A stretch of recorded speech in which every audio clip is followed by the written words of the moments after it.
अस्सलाम वालेकुम, नमस्कार, सत श्री अकाल एंड गुड इवनिंग। मैं हूं अर्ज़ू काज़मी और आप देख रहे हैं पॉइंट ऑफ व्यू। हमें जी जॉइन किया है नाज़िया इलाही खान ने। आप सब नाज़िया को जानते हैं, हम टीवी पे अक्सर देखते रहते हैं। आज भी सुबह से नाज़िया को मैं देख रही थी, बहुत गुस्से में शोर मचा रही थी। लेकिन नाज़िया, सबसे पहले बहुत शुक्रिया कि आज आप आई हैं। Thank you so much, because आपका बहुत बिजी शेड्यूल होता है, आई कैन अंडरस्टैंड। लेकिन एक इशू जो आपके यहाँ मणिपुर का बहुत चल रहा है और हमारे न्यूज में भी थोड़ा बहुत बता रहे हैं, मैंने सोशल मीडिया पे भी देखा था, बहुत डिस्टर्बिंग है। कुछ भी कह लीजिए, बहुत डिस्टर्बिंग है। जिस तरीके से वहां पे वीडियोस और क्लिप्स आ रहे हैं या न्यूज आ रही है, ये सब क्या हो रहा है नाजिया? एक्चुअली क्या इसका बैकग्राउंड क्या है और ऐसा क्यों, और क्या उसके बाद गवर्नमेंट ने कोई एक्शन लिया है इन लोगों के ऊपर जो इस तरह से फीमेल्स के साथ बिहेव कर रहे हैं? देखिए, 3 मई से ये वायलेंस स्टार्ट हुआ था। ठीक है, 3 मई से। और उसके बाद फिर काफी तरीके के वायलेंस हमने देखे हैं, काफी लोग मरे हैं, काफी क्लैशेस हुए हैं, काफी गाड़ियां टूटी हैं, जिस पर सुरक्षा एजेंसी से लेकर के आपके आर्मी ऑफिसर, सीआरपीएफ सबको उतारा गया था इमीडिएट। इवन अमित शाह जी ने खुद विजिट किया था, खुद विजिट करके चीजों को शांत करने की कोशिश की गई थी। और मणिपुर के जो चीफ मिनिस्टर हैं, उन्होंने भी काफी कड़े स्टेप्स लिए हैं। आज मॉनसून सेशन, पार्लियामेंट सेशन के पहले दिन में ही हमारे भारत के प्रधानमंत्री जैसे ही पार्लियामेंट से निकले हैं, उन्होंने सबसे पहले मणिपुर के बारे में बात की है। और 4 मई का बना हुआ वीडियो जो अब वायरल हुआ, हमारे मॉनसून पार्लियामेंट सेशन के स्टार्ट होने से सिर्फ मात्र 21 घंटा पहले वायरल इंटेंशनली जो कराया गया। एनीवेज, बात सामने आई, ये बहुत अच्छी चीज है। जिसने भी इंटेंशनली वायरल करवाया, एटलीस्ट हमको सच के बारे में पता चला। हमारे प्रधानमंत्री ने एकदम हर हाल में कड़े शब्दों में निंदा की है, शेमलेस एक्ट कहा है। और उन्होंने इमीडिएट, आप देखिएगा कि शायद 3 से 4 घंटे के अंदर कई लोग अरेस्ट भी हो गए। उस वीडियो में जो एक बंदा दिखाई दे रहा था ग्रीन टी शर्ट में, वो ऑलरेडी अरेस्ट हो चुका है। उसको उसको अरेस्ट करके पुलिस ला चुकी है। जो बाकी जगह पर, काफी जगहों पर रेड हुआ है, जो जो लड़के आइडेंटिफाइड है वहां पर रेड हुआ है। पुलिस उसको अरेस्ट करने की कोशिश में लगी हुई है। तकरीबन 50 डेज से जो रोड को ब्लॉक करके रखा गया था, 3 दिन पहले ही उसको खोलने की कोशिश की गई है, जिसका एक वीडियो जो वायरल नहीं किया गया है, क्योंकि अपोजिशन हमेशा क्या करते हैं कि इस एक स्टेट को बदनाम करने के लिए एक वीडियो तो वायरल करते हैं, पर दूसरा वीडियो कभी वायरल नहीं करते हैं जिसमें सच्चाई छुपी हुई होती है। तो उस वीडियो में दिखाया गया है कि मणिपुर की कुछ महिलाएं हैं जो आर्मी ऑफिसर्स को कह रही हैं कि हम स्कर्ट खोल देंगे, हम ये कर देंगे, हम वो कर देंगे, अगर तुम लोग यहाँ से भागे नहीं। जो वीडियो मेरे पास है। तो मुझे ऐसा लगता है कि देखिए, ये एक बनी बनाई साजिश है, ये एक बनी बनाई घटना है जिसको क्रिएट किया गया है जानबूझ करके। 2024 में हमारा पार्लियामेंट इलेक्शन है, यहाँ पर मॉनसून का पार्लियामेंट सेशन है, इसलिए जानबूझ करके वक्त की नजाकत को देखते हुए ये जो ड्रामा पूरा क्रिएट किया गया है, इसको धारावाहिक तरीके से दिखाया जा रहा है। अब थोड़ा सा हम पीछे चले जाते हैं। ये चीज सबको पता है कि मणिपुर जो है, नेपाल जो है, सिक्किम जो है, वो म्यांमार बॉर्डर से अटैच होता है और शेयर करता है। और हमने इसी बिना पर, इसी रीजन से लद्दाख के इंफ्रास्ट्रक्चर को भी हमने काफी स्ट्रॉन्ग किया पिछले 9 साल में। लद्दाख के इंफ्रास्ट्रक्चर बहुत वीक थे, जिसको 9 साल में बहुत खूबसूरत और बहुत कनेक्टिविटी के द्वारा बहुत नजर रख करके उसको बनाया गया है, ताकि ये ड्रग्स के इश्यूज जो हैं और लैंड के इश्यूज जो हैं उसको सॉल्व किया जा सके। अब आती है बात के मणिपुर में हिंदू, मुसलमान, क्रिश्चियन के साथ साथ यहाँ पर माइटी, कुकी और नागा, ये 3 कम्युनिटी रहते हैं जिसकी पॉपुलेशन बहुत ज्यादा है। हमें ये भी समझना बहुत जरूरी होगा आरजू दी, कि ये जो मणिपुर का पॉपुलेशन है ना, ये मिक्स पॉपुलेशन है। कोई एक तरीके के, जैसे आपका पाकिस्तान में सिर्फ मुसलमान रहते हैं, एक छोटे से सिंध में आपने माइनॉरिटीज को फेंक दिया है, ठीक है, ऐसा नहीं है। मणिपुर में बहुत सारे मतलब मिक्स पॉपुलेशन रहते हैं और सबकी विचारधारा अलग अलग हो सकती है। अब बात ऐसी आती है कि जो फॉरेस्ट के होते हैं, जो आदिवासी होते हैं, जो ट्राइबल्स होते हैं, जब उनको ये पता चलता है कि भाई कानून बहुत सख्त हो रहा है, चीजें जो हैं वो बहुत कानून के नजरिए से देखी जा रही हैं, तो उनके जो अग्रेशन का जो तरीका होता है, उनके विरोध करने का जो तरीका होता है, वो क्रिमिनल एक्टिविटीज में ही आता है, इसके अलावा और किसी में नहीं आता है। अब बात आती है कि जिन महिलाओं के साथ ये शेमलेस हरकत की गई है, उन्होंने मतलब 4 मई से लेकर के आज 20 जुलाई है, इतने दिन तक वो क्यों शांत थी? मैंने ऑफिशियली मैंने रिपोर्ट लिया है मणिपुर से, तो मुझे पता चला है कि 18 तारीख को एफआईआर हो गया था। पर 18 तारीख के बाद अगर उस एफआईआर से वो संतुष्ट वो महिलाएं नहीं थी, तो उन्होंने कोई सुपीरियर कोर्ट, कोई हायर सुपीरियर अथॉरिटी या नेशनल वुमेन कमीशन को क्यों नहीं कनेक्ट करने की कोशिश की, या वहां पर उन्होंने अपनी आवाज को पहुंचाने की कोशिश नहीं की। देखिए, मैं बहुत सारे केसेस इस चेंबर से बैठ करके देखती हूँ, और अपने हिंदुस्तान के बहुत सारे स्टेट्स के मैं देखती हूँ, और मैं इस बात का दावा ले सकती हूँ, इवन मैं प्रूफ दिखा सकती हूँ कि हमारे नेशनल कमीशन फॉर वुमेन की जो चेयरपर्सन है और उनकी जो टीम है, आप एक चिट्ठी, नॉर्मल सी एक चिट्ठी भेजिए कि भाई यहाँ से मुझे मिस कॉल बहुत ज्यादा आ रहा है, वो उसका उत्तर आता है, और उस मैटर को रजिस्टर्ड करके वो एक टोकन नंबर भेज दिया जाता है कि आप इससे पता कर सकते हैं कि हमने क्या क्या आपके इस कंप्लेन लेटर पर क्या क्या स्टेप लिया है। ठीक है, अब बात आती है कि वो महिलाएं कोर्ट का दरवाजा क्यों नहीं खटखटाई, वो महिलाएं सुपीरियर अथॉरिटी का दरवाजा क्यों नहीं खटखटाई, और अचानक से एज ऑफ सडन 4 मई का एक वीडियो उसको मॉनसून पार्लियामेंट सेशन से एक दिन पहले वायरल किया जाता है। मुझे बहुत खुशी है कि supreme court of India, the honourable supreme court of India ने इसमें इंटरफेयर किया है, और उन्होंने कहा है कि अगर सरकार इस चीज को इमीडिएट नहीं संभाल पाएगी तो डेफिनेटली हम लोगों को इंटरफेयर करना पड़ेगा।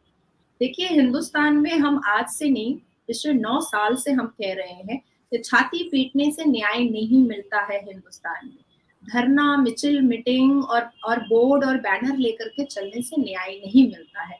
अप्रोप्रिएट तरीके से अगर आप कानूनी कार्रवाई करते हैं तो डेफिनेटली न्याय मिलता है। लेकिन नाजिया, मैंने भी वो वीडियो देखी है जिसका आप जिक्र कर रही हैं, कि जिसमें कुछ फीमेल्स जो हैं वो फौजी खड़े हैं, उनको कह रही हैं कि पीछे हो जाएं, नहीं तो वो अपने ड्रेस को खोलेंगी या कुछ। लेकिन फिर भी इस बात को लेकर भी जो कुछ हुआ, जिस तरीके से जिनके जो 2 फीमेल्स थी जिनके लिए कहा जा रहा है कि उनको अनड्रेस किया गया, उनके साथ बदतमीजी की गई, उसको तो जस्टिफाई नहीं किया जा सकता ना। ये तो नहीं कह सकते कि क्योंकि वो डरा रही थी तो इस वजह से किसी और के साथ ऐसा हो गया। तो ये इस किस्म के इंसिडेंट्स जो हैं, आपके ख्याल से इनको रोकने का कोई तरीका सोचा जा रहा है? कुछ हो सकता है कि आइंदा के लिए ये ना हो? लेकिन इम्प्रेशन बहुत खराब बनता है, बेशक हिंदुस्तान के अंदर हो, हिंदुस्तान के बाहर हो। एक तरह से गवर्नमेंट के ऊपर भी ये बात आ जाती है और दूसरे लोगों के ऊपर। एक पर वही होता है कि जी यहाँ पर जो है वो माइनॉरिटी के साथ गलत किया जा रहा है, इस किस्म की खबरें चलती है। इसको रोकने का क्या तरीका है? देखिए, मैंने पहले भी कई बार और कई चैनल्स को बताया है इसी मुद्दे को लेकर के, आरजू जी। पॉक्सो में पहले बेल की संभावना थी, हमने कानून बहुत सख्त किए हैं 9 साल में। पॉक्सो में पहले बेल की संभावना थी, जिसको अमेंड करके बेल की संभावना को ही खत्म कर दिया गया। 376 डी जो बलात्कार और गैंगरेप जैसी घटना के केसेस को हम लोगों ने बहुत ही महत्वपूर्ण और वैल्यूएबल तरीके से पार्लियामेंट हाउस में भी देखा गया, और हमारे जितने भी जुडिशरी सिस्टम है उसमें भी देखा गया, जहां जिसको और भी सख्त किया गया। मोलेस्टेशन से लेकर के 354, 354 बी, 354 डी जैसे सेक्शंस को और भी अमेंड करके और भी स्ट्रॉन्ग करने की बात की जा रही है। ठीक है, मैं यहाँ पर ये कहना चाहूंगी, शायद लोग सोचेंगे कि मैं थोड़ा सा बात को इधर उधर करना चाह रही हूँ, बट एकदम नहीं, क्योंकि देखिए, किसी भी स्टेट के बारे में या किसी कंट्री के बारे में अगर बात की जाए तो उसके इतिहास को, हिस्ट्री को जानना बहुत जरूरी होता है। कानून जहां तक सख्त करने की बात है, एक महिला होने के नाते और एक जुडिशरी सिस्टम का हिस्सा होने के नाते, और इतने सारे केसेस पर, जैसे 3 तलाक पे मैंने सबसे पहले आवाज उठाई थी, पॉलीगेमी हलाला सुप्रीम कोर्ट में मैं देख रही हूँ। बहुत सारे ऐसे केसेस मैंने देखे हैं जो बहुत रिनाउंड हुए हैं और महिला के पक्ष में ही। इवन मुझे तो कह दिया जाता है कि आप तो महिला के पक्ष के अलावा कोई बात ही नहीं कीजिएगा, ये मेरे ऊपर टैग लग गया है।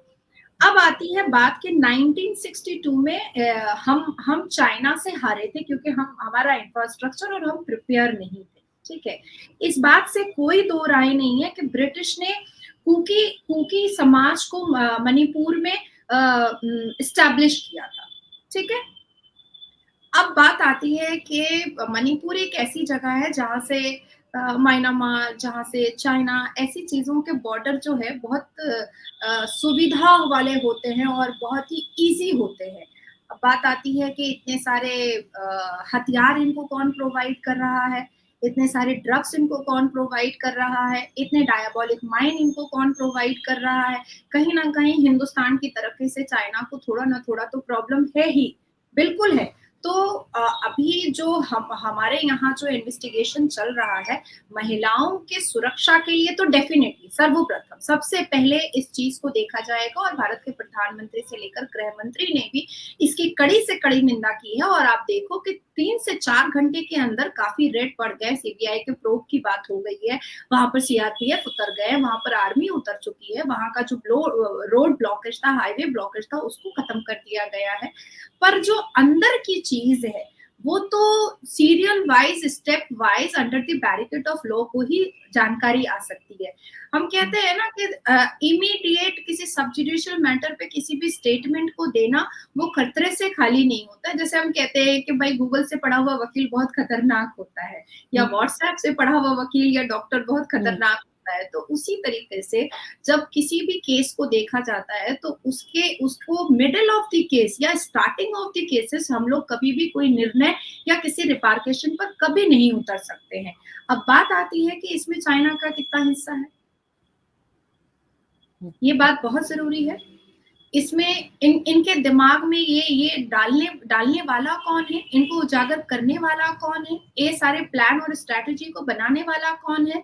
अब आप कहेंगे कि हाँ ये सारी चीजें तो हैं, लेकिन मैं कहूंगी कि महिलाओं की सुरक्षा के लिए 9 साल में जिस हिसाब से मोदी गवर्नमेंट में काम हुआ है उसका मैं पूरा लिस्ट दे सकती हूँ। हमने भारत में दोबारा कभी निर्भया केस नहीं देखा, मुझे लगता है आपको भी निर्भया केस के बारे में पता होगा। हमने भारत में दोबारा कभी निर्भया केस नहीं देखा।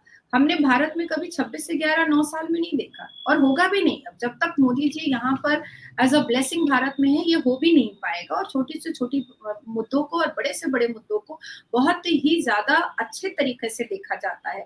देखिए पश्चिम बंगाल में, भारत में एक स्टेट है वेस्ट बंगाल, जहां पर छोटी छोटी बच्चियों के बलात्कार हो रहे थे, तो हम जैसे लोग ही सुप्रीम कोर्ट का दरवाजा खटखटा दिए थे इमीडिएट। हालांकि chief minister of West Bengal मेरे से काफी नाराज हो गई थी और उनके लोगों ने काफी पर्सनल अटैक भी मेरे ऊपर किया था। यहाँ तक के मेरे क्लास 12 का एक वीडियो वायरल कराया गया, मेरे झूठा 6 निकाहनामा वायरल करवाया गया, जिससे किसी तरह जैसे आज आप ये मणिपुर के इस शेमफुल वीडियो के बारे में आप कह रही हैं, तो डेफिनेटली ये बूस्ट करके वायरल कराया गया। सेम उसी तरीके से मेरा फेक 6 निकाहनामा वायरल कराया गया और मेरा एक क्लास 12 का, जो मैंने खुद इंस्टाग्राम पे डाला था, क्लास 12 का एक डांस का वीडियो वायरल कराया गया, ताकि मैं चुप हो जाऊं। और यहाँ पर वेस्ट बंगाल में जो छोटी बच्चियों के बलात्कार हो रहे हैं और जिस पर chief minister of West Bengal कह रही हैं कि भाई ये तो प्यार मोहब्बत का मामला था इसलिए बलात्कार हो गया। तो भाई हमारा कानून क्या कहता है कि जब तक लड़की बालिग ना हो जाए कंसेंशुअल सेक्स हो ही नहीं सकता है।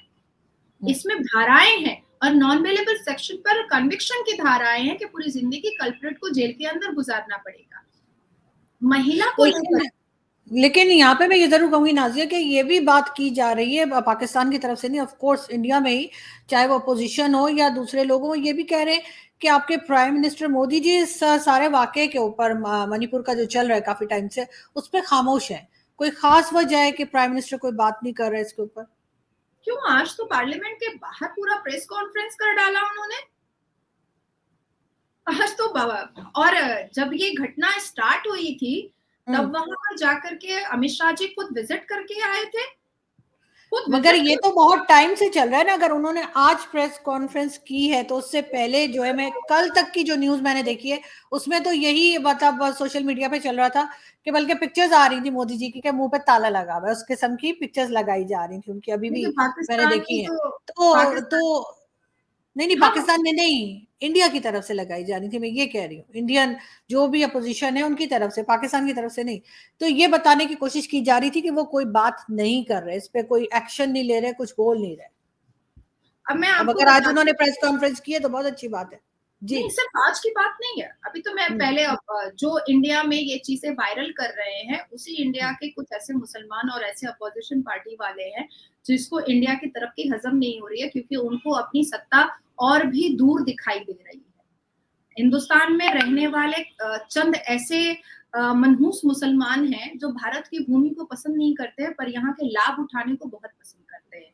हिंदुस्तान में रहने वाले चंद ऐसे नहस मुसलमान हैं जो यहाँ के जितनी भी योजनाएं हैं मोदी जी की, उसको तो पूरा लाभ उठाते हैं, पर मोदी जी को पसंद नहीं करते, और मोदी जी को कटाक्ष करते करते अपोजिशन पार्टीज और चंद मुसलमान भारत की विरोधिता पर उतर पड़े हैं। वो खुद अपने आप फंस जा रहे हैं। ठीक है, ये मैंने आपको क्लियर कर दिया। अब मैं आपको कह देती हूँ कि जब ये वायलेंस स्टार्ट हुआ था, तभी अमित शाह जी ने वहां का दौरा किया था, और वहां पर रह करके उन्होंने कई घर को विजिट किया था, कई लोगों से बातचीत किया था, और उसी वक्त वहां पर कई सेनाओं की पोस्टिंग करवा दी गई थी। हम्म, उसके बाद ये मणिपुर का सिलसिला जो है, मणिपुर के वायलेंस की बात जो है बीच में दब चुकी थी, बिल्कुल दब चुकी थी चीजें। मैंने कहा ना 3 दिन पहले जो रोड ब्लॉकेज वगैरह था, वो सारी चीजें खुलवा दी गई थी, और वो खुलवाने के वक्त ही वो स्कर्ट वाला जो वीडियो था वो सामने में आया था। ठीक है, तो अब बात ये आ रही है कि जब चीजों को धीरे धीरे संभालने की कोशिश की जा रही है, लॉ एंड ऑर्डर के बैरिकेड के अंदर संभालने की कोशिश की जा रही है, और जब देखा गया कि चीजें संभल रही हैं, तो इमीडिएट 4 मई का एक वीडियो जो है वो वायरल करवा दिया गया, इमीडिएट, ताकि चीजें और गर्म हो जाए। कभी देखिए, हम आपके आपके पाकिस्तान में हो या हमारे हिंदुस्तान में या इस दुनिया में कहीं पर भी हो, हम रेप विक्टिम का कभी नाम नहीं ले सकते हैं, और बिल्कुल। रेप को कभी भी न्यूज चैनल पर उसका शक्ल या उसकी पूरी बॉडी नहीं दिखाई जाती है, चाहे वो उस रेप विक्टिम के साथ गैंग रेप हुआ हो या मोलेस्टेशन हुआ हो, तो एक बैरिकेड्स होते हैं। तो जो वीडियो था वो इन दी आई ऑफ लॉ वो न्यूज चैनल पर दिखाने के काबिल वो वीडियो नहीं था, लेकिन अकॉर्डिंग टू लॉ ऐसी घटना दोबारा ना हो, और ऐसी घटना क्यों हुई है और किसने करवाई है, ये सवाल पूरे पूरे होम मिनिस्ट्री में, इंडिया के होम मिनिस्ट्री में चल रही थी, और इस पर कार्रवाई भी हो रही थी। 18 मई को ही इस पर एफआईआर भी दर्ज कर दिया गया था। और आप सोचिए कि कानून को हाथ में लेकर के उस वीडियो को वायरल करवाया गया, जिसके लिए कानून अनुमति नहीं देता है, संविधान अनुमति नहीं देता है। हम रेप विक्टिम का नाम नहीं ले सकते, even inside the court room भी नहीं ले सकते हैं। जब हम विक्टिम के पक्ष में लड़ रहे होते हैं, अपनी सबमिशन कर रहे होते हैं, हियरिंग और क्रॉस एग्जामिन कर रहे होते हैं, तब भी हम विक्टिम को सिर्फ विक्टिम बोल सकते हैं, उसका नाम नहीं ले सकते। तो इस वीडियो को बैड इंटेंशन से वायरल कराया गया, लेकिन मैं दाद दूंगी मणिपुर की सरकार का, मणिपुर के सीएम का और होम मिनिस्ट्री का, जिन्होंने 5 घंटे के अंदर आइडेंटिफाइड किया, लोगों को अरेस्ट किया, हिरासत में लिया, और ना जाने अभी 24 घंटे के अंदर और कितने लोग अरेस्ट हो सकते हैं। और मुझे पूरी उम्मीद है कि इस पर जो जांच एजेंसी बैठ रही है और ऑनरेबल सुप्रीम कोर्ट जो इंटरफेयर कर रहा है, सत्य जरूर सामने आ जाएगा। बिल्कुल ऐसा ही होना चाहिए, और सज़ा भी बहुत सख्त होनी चाहिए ऐसे लोगों के लिए। लेकिन लास्ट में मैं ये पूछना चाहूँगी आपसे नाज़िया कि ये भी न्यूज़ आ रही थी कि ट्विटर से ये वीडियोज़ को हटाने के लिए इंडियन गवर्नमेंट ने कॉन्टैक्ट किया है ट्विटर से। तो क्या इस पे कोई काम हो रहा है, इसलिए कि इस किस्म की वीडियोज़ को सोशल मीडिया पे अच्छा नहीं लगता, नहीं होना चाहिए। तो आपके ख्याल से गवर्नमेंट कुछ कर रही है वाक़ई में? डेफिनेटली छोटी चीज हो, मैंने पहले भी कहा कि छोटी चीज हो या बड़ी चीज हो, कानून के दायरे में ही हिंदुस्तान में हिंदुस्तानियों को रहना हुँ, पड़ेगा, चाहे वो किसी भी कास्ट और रिलीजन से आते हो, पर संविधान को तो मानना ही पड़ेगा। और ये आज की बात नहीं है, एक जमाने से संविधान ने इस चीज की अनुमति इंडियंस को नहीं दी है कि आप इस तरह के कोई वीडियोस या फोटोज आप वायरल करें जो बैड इंटेंशन और एक बुरी चीजों को धारावाहिक के तरीके से दिखाता हो। तो मुझे लगता है कि कानूनी बिल्कुल कार्रवाई की जाएगी, और जिस किसी ने भी वो वाली वीडियो जो वायरल इंटेंशनली कराई गई है, उसको अगर कोई भी शेयर कर रहा है तो रेप्यूटेड, एथिकल, एडुकेटेड लोगों से तो मैं कहूंगी कि वो खुद ही डिलीट कर दे, और जो बावले और मनचले लोग होते हैं वो तो डिलीट नहीं करना चाहेंगे, तो कानूनी कार्रवाई बिल्कुल उनके ऊपर होगी और जबरदस्त होगी। बिल्कुल ऐसा ही होना चाहिए, क्योंकि यकीनन वो बहुत ही डिस्टर्बिंग किस्म की वीडियोस है, और गवर्नमेंट को यकीनन, इंडियन गवर्नमेंट को यकीनन उनको हटवाना चाहिए। बहुत शुक्रिया कि आज आपने ज्वाइन किया। Thank you so much. बहुत thank you thank so you. Much, thank you, thank you. Thank you. Thank you.